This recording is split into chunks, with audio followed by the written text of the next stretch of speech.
Assalamualaikum warahmatullahi wabarakatuh.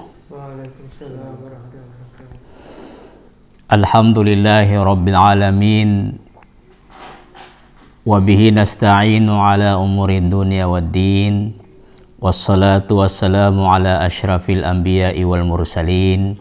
Sayyidina wa habibina wa syafi'ina wa qurrati a'yunina Muhammadin sallallahu alaihi wa ala alihi wa sahbihi wa man tabi'ahu bi ihsanin ila yaumiddin, amma ba'd.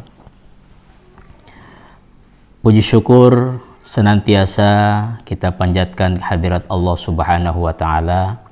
Alhamdulillah, pada malam yang penuh berkah ini, di malam Jumat yang mulia ini, kita semua masih dalam keadaan sehat walafiat, masih tetap dalam lindungan Allah Subhanahu wa taala. Allah masih berkenan mencurahkan rahmat, nikmat dan karunia-Nya kepada kita, sehingga di kesempatan yang berbahagia ini kita dalam keadaan sehat walafiat, diberikan kesempatan untuk hadir dalam kajian ngaji live yang diselenggarakan oleh Nutizen TV kerjasama dengan Ikatan Alumni Pergerakan Mahasiswa Islam Indonesia Provinsi Gorontalo. Mudah-mudahan aktivitas kita diridhoi, dirahmati dan diberkahi oleh Allah Subhanahu wa taala. Salawat serta salam marilah kita kirimkan keharibaan junjungan kita Nabi Allah tercinta, Nabi besar Muhammad sallallahu alaihi wasallam, Nabi panutan kita semua, suri teladan kita, uswatun hasanah. Beliau telah berjasa besar mengeluarkan umat manusia ini dari alam kegelapan ke alam yang terang benderang, dari alam jahiliyah kepada alam Islam yang diridhoi oleh Allah Subhanahu wa taala. Sahabat-sahabat muslim di mana saja berada yang dirahmati Allah Subhanahu wa taala, kembali pada kajian Nutizen TV kita malam ini akan membahas tentang kitab Nuzhatul Muttaqin Syarah Riyadhus Shalihin pada pembahasan tentang babul wasiyati bin nisa, bab berwasiat kepada para wanita. Sahabat-sahabat muslim yang dimuliakan Allah Subhanahu wa taala, mari kita awali dengan doa kepada Allah Subhanahu wa taala. Semoga pengarang kitab ini, para ulama yang telah mendharma baktikan ilmu mereka untuk kepentingan agama, beroleh ridha dari Allah Subhanahu wa taala, beri keberkahan dalam ilmunya dan bisa memberikan manfaat bagi kita di dunia maupun di akhirat. Qala Syekhul Musannif rahimallahu taala wa nafa'ana bihi wa bi ulumihi fid dharaini radhiyallahu ankum. Amin ya rabbal alamin. Sahabat-sahabat muslim yang dimuliakan Allah Subhanahu wa taala, berwasiat kepada kaum wanita. Ini tema kajian kita pada malam hari ini. Insya Allah kajian kita bagi ke dalam beberapa sesi yang tidak bisa kita selesaikan pada malam hari ini.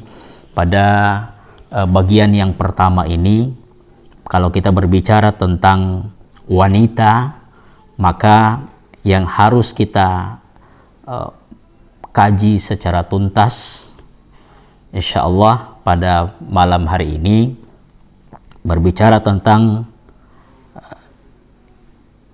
khalqun nisa, penciptaan wanita.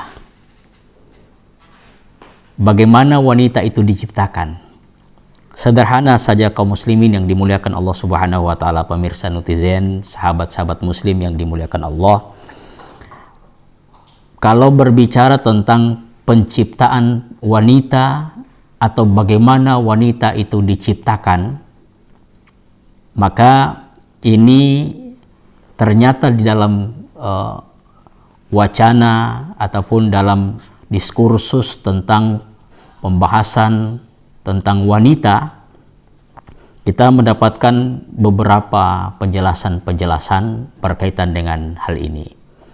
Di dalam kitab ini ada hadis Rasulullah Shallallahu Alaihi Wasallam yang dikutip oleh Imam An-Nawawi yang diambil dari Sahih Muslim dan Sahih Bukhari dan Muslim. Rasulullah Shallallahu Alaihi Wasallam bersabda, An Abi Hurairah radhiyallahu anhu qala Rasulullah Shallallahu Alaihi Wasallam istausu bin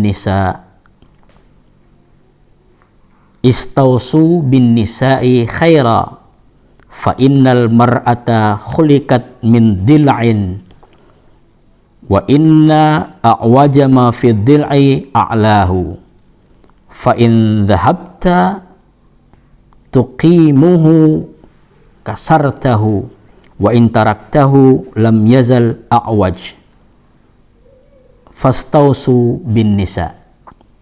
Muttafaqun alaih. Ini hadis yang berbicara tentang penciptaan wanita.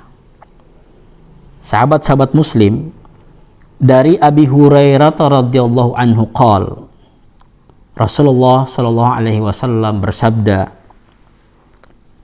Istausu bin nisa'i khaira. Hendaklah kalian berwasiat kebaikan, berwasiat tentang kebaikan kepada wanita. Jadi ada perintah Rasulullah sallallahu alaihi wasallam kepada umatnya untuk berwasiat tentang kebaikan-kebaikan kepada perempuan. Ini bentuk kepedulian Rasulullah kepada para wanita yang menjadi kewajiban para suami untuk memperbaikinya dengan berwasiat kebaikan-kebaikan kepada mereka. Harus ada pesan-pesan kebaikan yang harus diberikan kepada para wanita. Fa innal mar'ata khuliqat min dil'in. Karena perempuan itu, karena para wanita itu diciptakan dari tulang rusuk. Min dil'in. Fa inna a'waja ma fi dil'i a'lahu. Dan sesungguhnya tulang rusuk yang paling bengkok itu di atasnya, pada bagian atasnya. Kalau dalam penjelasan yang lain disebutkan pada bagian pangkalnya. Jadi ini para ulama ketika membahas ini, ketika diterjemahkan dengan pada bagian atasnya, itu ada lagi penjelasan-penjelasannya, dan ketika pada bagian pangkalnya juga ada penjelasan yang berbeda. Yang pasti bahwa Rasulullah menyatakan dalam hadis ini bahwa perempuan itu diciptakan dari tulang rusuk, min dil'in, dari tulang rusuk. Dan tulang rusuk yang paling bengkok itu adalah a'lahu, yang paling tertinggi, ya, yang paling tertinggi atau yang paling pangkalnya. Fa in dhahabta tuqimuhu, apabila Anda ingin meluruskannya, ya, meluruskan tulang rusuk yang bengkok itu, kasartahu, maka itu pasti akan mematahkannya. Jadi kalau Anda berusaha untuk meluruskan yang bengkok tadi, maka tulang rusuk itu akan jadi pecah atau akan jadi patah. Wa in taraktuhu lam yazal a'waj. Akan tetapi kalau kamu biarkan dia tidak diluruskan, dibiarkan begitu saja dalam kebengkokannya, maka dia akan tetap bengkok selamanya. Lam yazal a'waja. Jadi dia akan bengkok selamanya. Nah, sahabat-sahabat Muslim yang dimuliakan Allah Subhanahu wa taala, berdasarkan hadis Rasulullah sallallahu alaihi wasallam ini, maka kalau kita berbicara tentang penciptaan penciptaan wanita, khalqun nisa, maka ada dua pandangan yang berkaitan dengan ini. Pertama adalah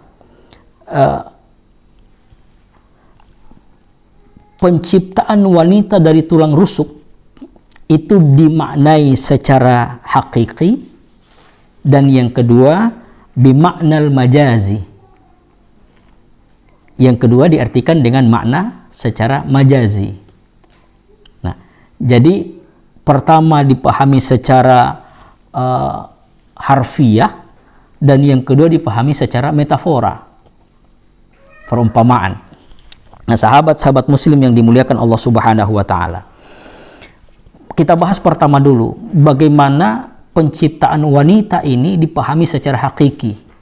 Artinya bahwa wanita diciptakan dari tulang rusuk yang bengkok. Ada ulama memahami bahwa yang dimaksud penciptaan wanita itu dari tulang rusuk yang bengkok, dan itu benar-benar tulang rusuk. Tulang rusuk yang bengkok. Dasarnya mana? Dasarnya adalah hadis Rasulullah Shallallahu Alaihi Wasallam yang saya bacakan tadi, yang diriwayatkan oleh Bukhari dan Muslim. Fa innal mar'ata khuliqat min dil'ain. Sesungguhnya perempuan itu diciptakan dari tulang rusuk. Wa inna a'waja ma fi dil'i a'lahu. Dan tulang rusuk yang paling bengkok itu berada di atasnya atau berada di pangkalnya. Nah, berdasarkan pemahaman hadis ini, para ulama itu mengatakan bahwa memang perempuan atau Sayyidatu Hawa, ya, sebagai istri Nabi Adam, itu diciptakan dari tulang rusuk yang bengkok secara harfiah, secara hakiki. Jadi kalau Adam diciptakan dari tanah, sementara pasangannya Siti Hawa, Sayyidatu Hawa, itu diciptakan dari tulang rusuk. Berdasarkan hadis ini yang disebut dengan pemahaman secara makna hakiki, atau makna memahami secara harfiah, ya, sesuai dengan teks hadis Rasulullah Sallallahu Alaihi Wasallam. Pandangan yang kedua yang memaknai secara hakiki adalah di dalam kitab Fathul Bari yang ditulis oleh Ibnu Hajar Al-Asqalani. Ini beliau mensyarah Sahih Muslim, namanya Fathul Bari, ya, syarah Sahih Bukhari, ya, syarah Sahih Bukhari, namanya Fathul Bari, yang ditulis oleh Ibnu Hajar Al-Asqalani. Bahwa Ibnu Hajar Al-Asqalani ketika menjelaskan tentang penciptaan Sayyidatu Hawa atau penciptaan wanita, itu menyatakan bahwa yang dimaksudkan adalah rusuk sebelah kiri. Jadi rusuk di sebelah kiri ini, nah, yang paling pangkal, yang paling bengkok, itulah yang diambil untuk menciptakan Siti Hawa atau Sayyidatu Hawa. Itu menurut dalam Fathul Bari yang ditulis oleh Ibnu Hajar Al-Asqalani. Yang kedua, ada pendapat ulama lain yang mengatakan bahwa bukan tulang rusuk yang kiri, tapi tulang rusuk yang paling pendek. Tulang rusuk yang paling pendek. Jadi kalau ada kan tulang rusuk itu ada yang paling panjang, kemudian terus sampai yang paling pendek. Nah, itu dalam pendapat yang lain.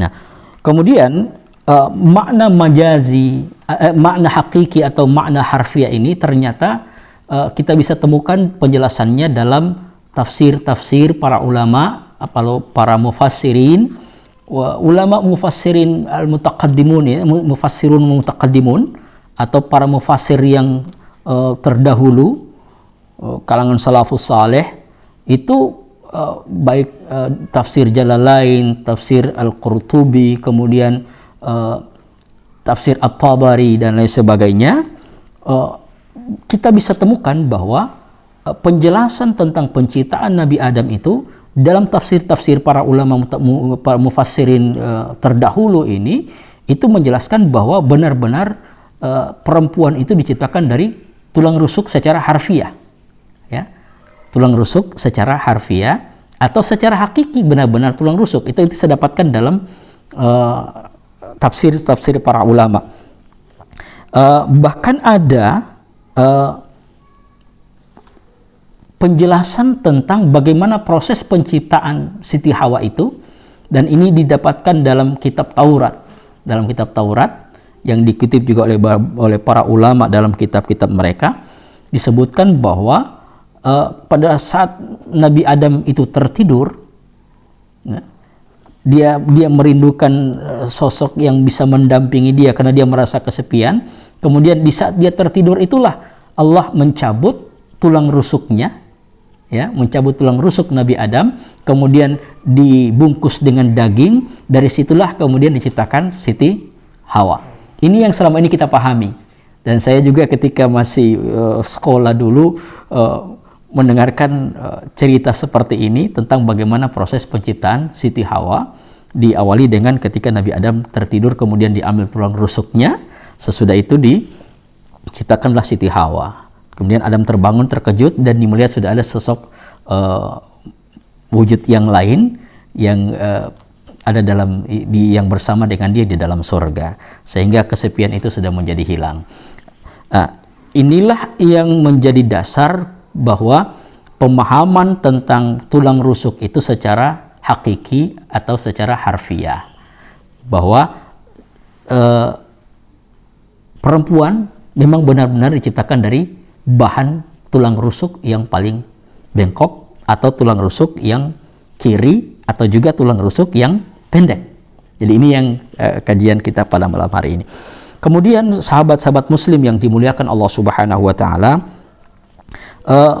yang kedua adalah pemahaman tulang rusuk itu khuliqat min dil'in, itu dimaknai secara makna majazi atau hanya sekedar metafora, perumpamaan, ya. Dalam kitab di dalam kitab Nuzhatul Muttaqin ini disebutkan bahwa khuliqna min dil'in wa zahiru anna fil kalamil isti'arah, ya, kalamil isti'arah. Jadi perumpamaan, ya. Kalamil isti'arah itu adalah kalimat yang menyatakan sebuah perumpamaan. Dalam kitab ini disebut seperti itu, bahwa khuliqna min dil'in wa zahiru anna fil kalami isti'arah, ya. Jadi makna secara majazi. Dasarnya mana? Para ulama itu menyatakan bahwa ini adalah bukan tulang rusuk secara asli, akan tetapi dimaknai tulang rusuk dengan makna majazi, makna metafora, ya, perumpamaan. Hadisnya ada sebagaimana yang diriwayatkan oleh Imam Muslim. Rasulullah Shallallahu Alaihi Wasallam, diriwayatkan oleh Imam Bukhari, kata Rasulullah, anna Rasulullah Shallallahu Alaihi Wasallam qala al mar'atu qad dil'i, ya, al mar'atu qad dil'i, perempuan itu laksana tulang rusuk. Nah itu, ini hadis Rasulullah yang mengatakan bahwa perempuan itu atau para wanita itu seperti tulang rusuk. In aqamtaha kasartaha, jika engkau meluruskannya maka dia akan patah. Wa in istamta'ta, apabila engkau berbuat baik dengan mereka, wa istamta'ta biha wa fiha a'waj, jadi engkau akan tetap berbuat baik kepada mereka meskipun mereka dalam kondisi yang bengkok. Meskipun dalam kondisi yang bengkok. Ini adalah sebuah perumpamaan. Qadil'ai. Jadi Rasulullah mengatakan al-mar'atu qadil'ai. Perempuan itu laksana tulang rusuk. Dari hadis ini dipahami bahwa perempuan itu diciptakan sama juga dengan Nabi Adam, diciptakan dari tanah, ya. Sama juga diciptakan dari tanah, akan tetapi perumpamaan penciptaan perempuan itu sama dengan tulang rusuk yang bengkok. Itu yang pertama. Kemudian ini juga didukung oleh para ulama-ulama mutaakhirin, para mufassir mutaakhirin, seperti Rashid Ridha, kemudian Muhammad Abdu, Yusuf Qardawi. Nah, mereka ulama-ulama ini memahami bahwa penciptaan Siti Hawa, penciptaan perempuan itu dari tulang rusuk itu dimaknai secara majazi. Ya, ini yang dipahami oleh ulama-ulama atau mufassir-mufassir kontemporer atau ulama mutaakhirin. Nah, seperti yang saya sampaikan tadi, jadi Muhammad Abduh, kemudian Rashid Ridha dalam tafsir Al-Manarnya, kemudian Yusuf Qardawi juga termasuk salah seorang ulama yang menjelaskan tentang pemaknaan penciptaan dari tulang rusuk itu bermakna metafor atau bermakna perumpamaan atau secara majazi. Sahabat-sahabat muslim yang dimuliakan Allah Subhanahu wa taala. Memang dalam Al-Qur'an disebutkan bahwa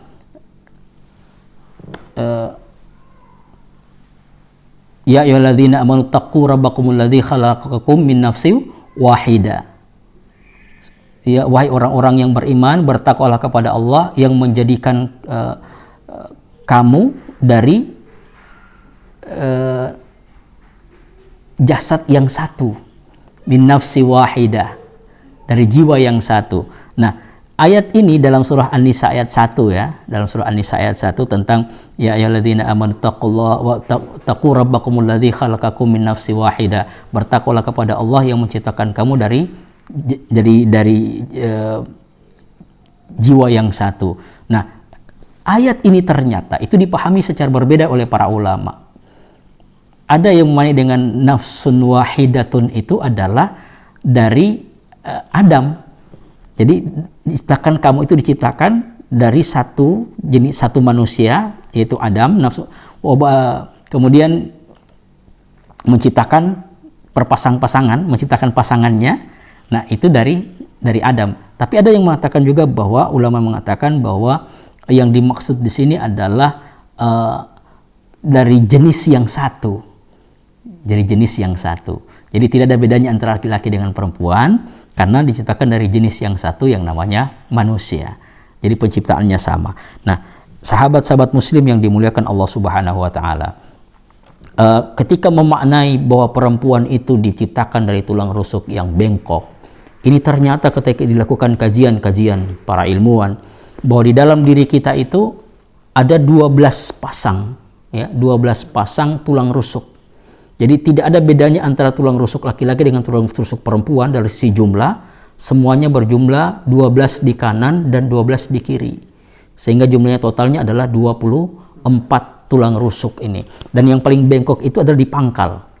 Ya, di pangkal.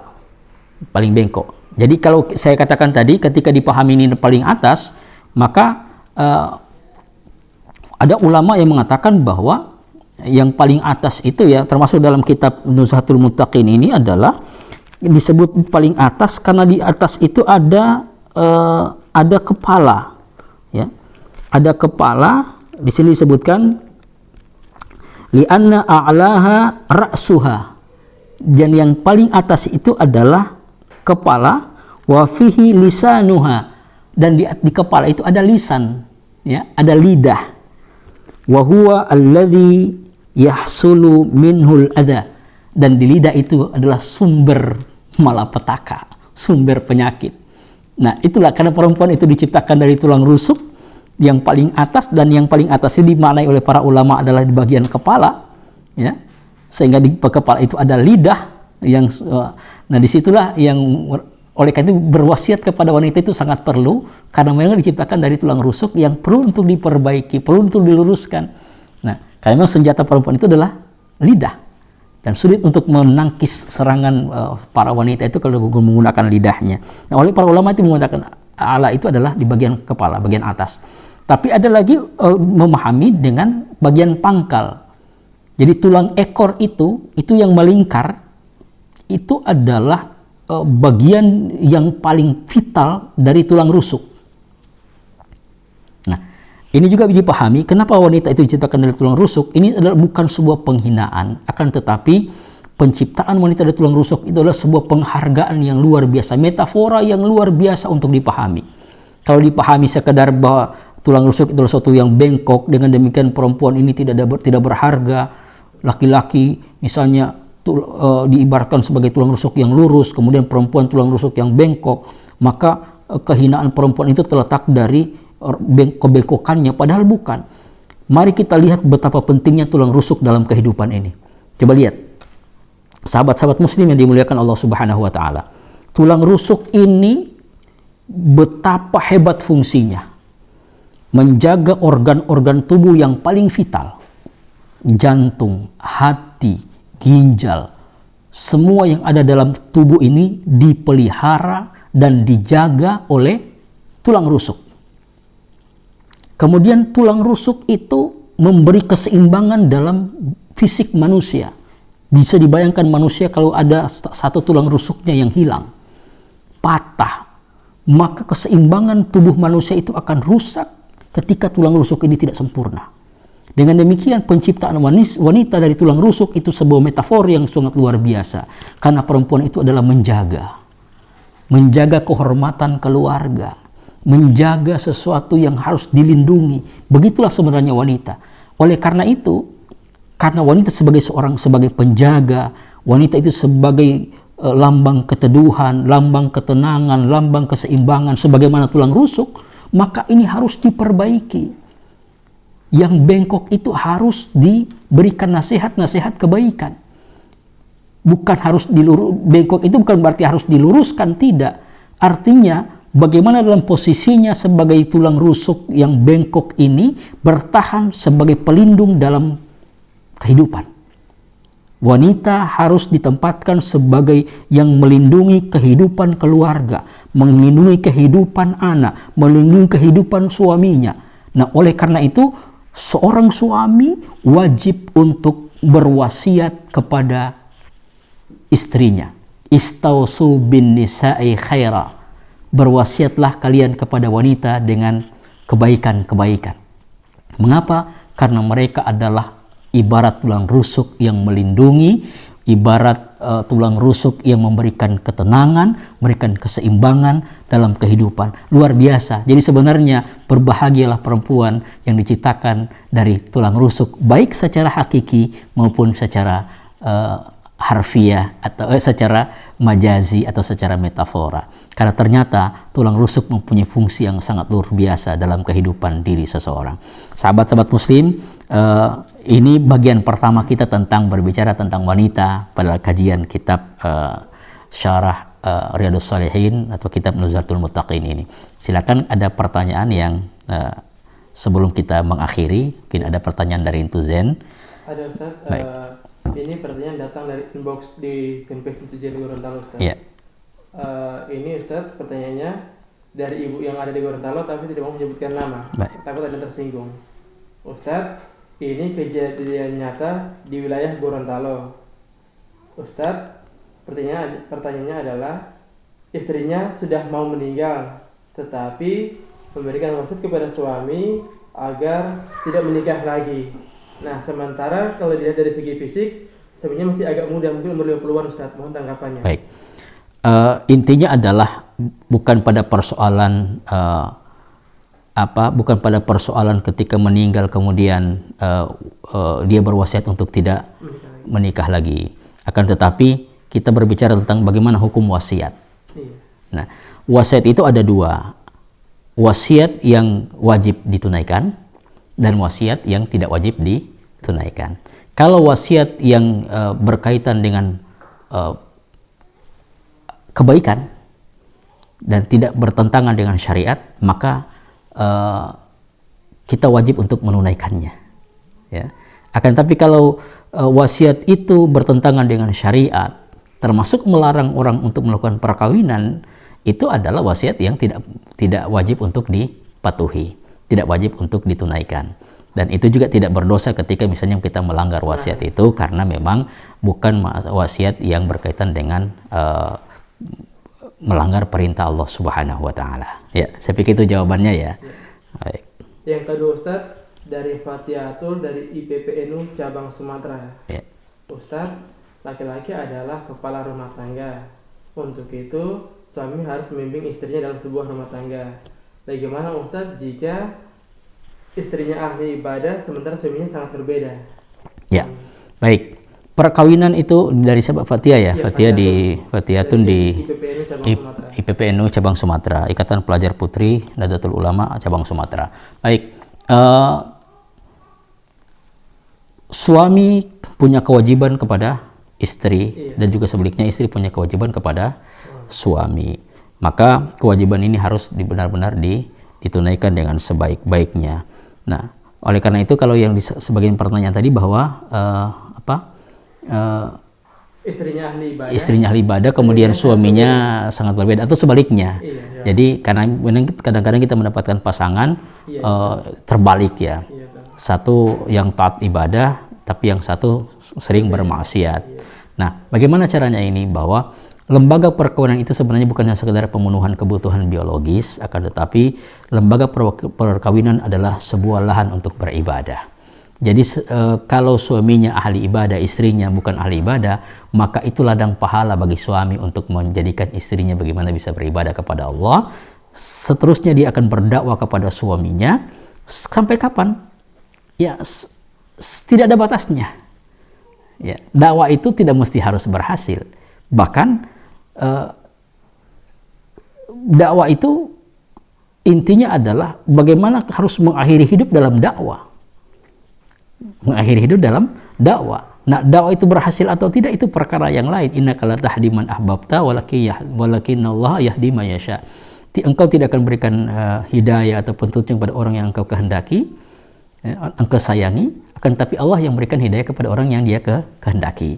Nah, itu artinya apa? Bahwa suami tetap menjadikan istrinya sebagai lahan dakwah untuk kebaikan, atau sebaliknya istri menjadikan suaminya sebagai lahan dakwah untuk mengajak kepada ketaatan. Nah, sampai kapanpun juga, dan di sini dibutuhkan kesabaran, dan insya Allah kesabaran itu pasti akan berbuah manis, kalau bukan di dunia insya Allah di akhirat. Saya pikir itu ya. Tapi kalau memang tidak tahan juga sama sekali, maka ada tempat yang terbaik untuk bisa dilakukan, yaitu lembaga pengadilan sebagai untuk melakukan perceraian, meskipun ini dimurkai oleh Allah Subhanahu wa taala. Karena abghadul halali indallah at-talaq. Jadi perkara yang paling Allah benci meskipun halal itu adalah talak. Tapi itu solusi. Tapi kalau tidak, maka sabarlah menjadi lahan terbaik untuk seorang suami atau seorang istri untuk berdakwah kepada suami atau istrinya. Saya pikir itu ya. Enggak. Terakhir Ustaz. Terakhir. Dari Anindya, mahasiswi Unhas Makassar. Ya. Ustadz, saya pernah baca sebuah buku bahwa konsep poligami oleh Nabi adalah untuk menyelamatkan. Contoh, istri Nabi kedua adalah dari kaum Nasrani yang dinikahi sudah umur 70 tahun. Sementara contoh sekarang orang poligami itu seleksinya pertama adalah fisik. Itu bagaimana pandangan Ustaz? Ya, saya pikir ini hanya masalah orientasi. Memang Rasulullah Shallallahu Alaihi Wasallam itu adalah seorang dai, seorang mubalik, seorang nabi, pembawa risalah.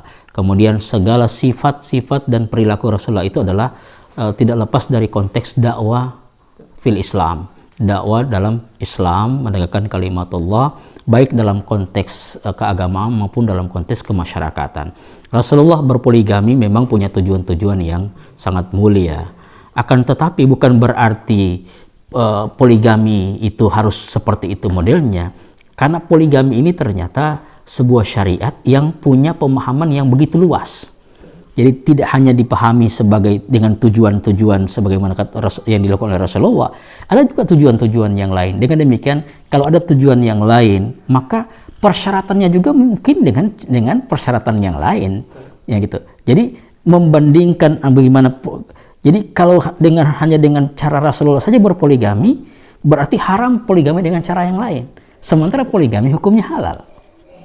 Itu bahasanya begitu ya. Jadi kalau patronnya Rasulullah, maka tidak boleh ada poligami yang dilakukan oleh umat Muhammad kecuali sesuai dengan tujuan Rasulullah. Apakah ini begitu? Kan tidak.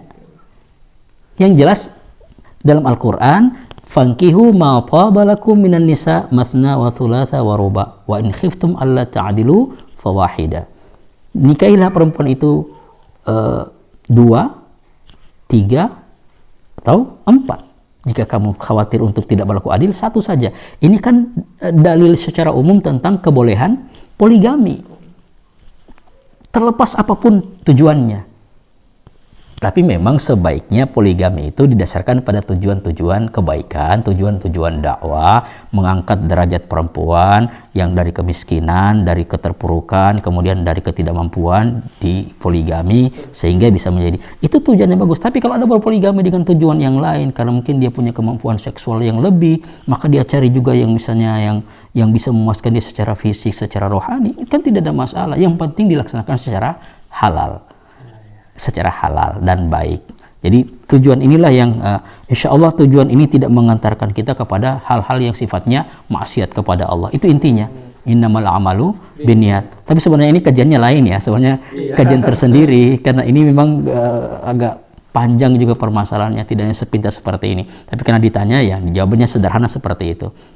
Bahwa tidak mesti poligami itu dijalankan berdasarkan sesuai dengan apa yang dialami oleh Rasulullah, tapi juga boleh menggunakan dengan kaidah-kaidah yang lain sepanjang tidak bertentangan dengan syariat-syariat Islam, termasuk tujuannya. Gitu. Saya pikir itu mungkin kajian kita pada malam hari ini tentang bagaimana penciptaan wanita dari tulang rusuk. Ternyata alhamdulillah luar biasa bahwa penciptaan wanita dari tulang rusuk itu adalah memiliki makna yang sangat luar biasa dan ternyata sangat mulia. Asdaqul qailin, Rasulullah itu adalah asdaqul qailin, sebaik-baik orang yang mengucapkan perkataan dan sebenar-benarnya.